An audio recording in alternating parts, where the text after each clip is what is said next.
యెషయా గ్రంథము 51వ అధ్యాయము 11వ వచనము. దుఃఖమును నిట్టూర్పును తొలగిపోవును, నేనే మిమ్మును ఓదార్చువాడను. ప్రియులరా, దేవుని వాగ్దాన వాక్యము. అనేక పర్యాయములు మనము దుఃఖము గుండా వెళ్ళి ఉండవచ్చు, నిట్టూర్పులు విడిచి ఉండవచ్చు, లేక మనల్ని ఓదార్చువారు లేకుండా ఉండి ఉండవచ్చు. అయితే పరిశుద్ధ గ్రంథంలో ఇశ్రాయేలీయులు ఐగుప్తులో ఉన్నప్పుడు వారు నిట్టూర్పులు విడిచారు.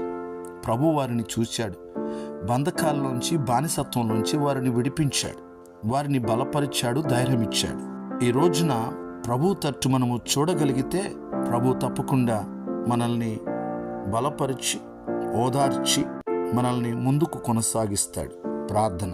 పరమ తండ్రి, సకల ఆశీర్వాదములకు కారణభూతుడా మా దేవా, మీకు వందనాలు, స్తోత్రాలు. మీ వాగ్దాన వాక్యమును బట్టి వందనాలు. ప్రార్థనలో ఏకీభవించిన ప్రతి ఒక్కరిని, వారి కుటుంబాలను దీవించండి. నిశ్చయముగా మా దుఃఖమును ప్రభు నాట్యముగా మార్చగలిగిన దేవుడవు నీవే. మా నిట్టూర్పును తొలగించువాడువు నీవే. మమ్మను ఓదార్చువాడువు నీవే. మీకు వందనాలు, స్తోత్రాలు.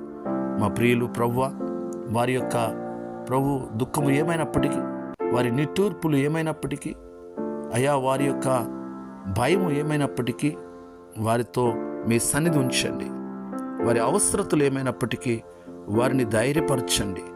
మీరే మహిమ పొందండి. ప్రతి అవసరతను మీరు తీర్చండి. మీకే వందనాలు, స్తోత్రాలు చెల్లిస్తూ యేసయ్య నామములో ప్రార్థించి స్తుతించి అడిగి వేడుకుంటున్నాం పరమ తండ్రి. ఆమెన్.